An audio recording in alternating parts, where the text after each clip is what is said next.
एक राजा ने अपने सैनिकों को सड़क के बीच में एक बड़ी चट्टान रखने के लिए कहा। चट्टान को बीच सड़क में रखवा कर राजा ने अपने सैनिकों से छुपकर उस चट्टान पर नजर रखने के लिए कहा कि देखना उस चट्टान को रास्ते से कौन हटाता है। लोग उस जगह पर आते रहे और जाते रहे, लेकिन किसी ने भी उस चट्टान को रास्ते से हटाने की कोशिश नहीं की।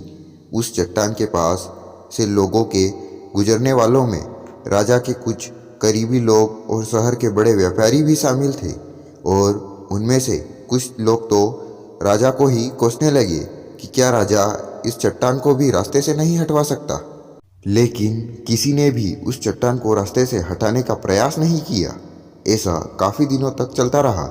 एक दिन एक किसान अपनी सब्जियों के साथ उधर से गुजर रहा था।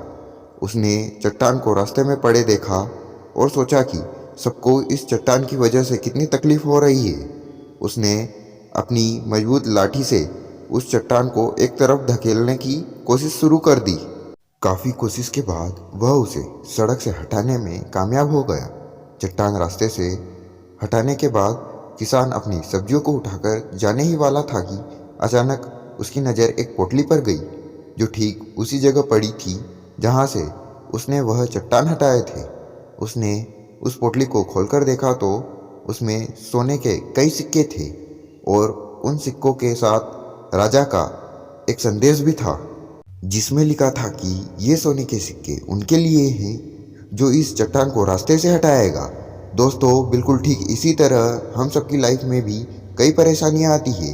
कुछ लोग उन परेशानियों से बचकर निकल जाते हैं और कुछ रास्ता बदल देते हैं, और चंद लोग ठान लेते हैं उन परेशानियों का हल निकाल लेने की, और ऐसे ही कुछ लोग मुश्किलों में संभावनाएं और संभावनाओं में छिपे अवसर खोज लेते हैं। मजबूत इरादे और नेक दिल के साथ की गई कोशिशों के परिणाम हमेशा ही अच्छे आते हैं। इसलिए जीवन के परेशानियों से घबराओ मत, बल्कि उन परेशानियों को हल करने की कोशिश करते हुए जीवन सफ़र में आगे बढ़ते रहो।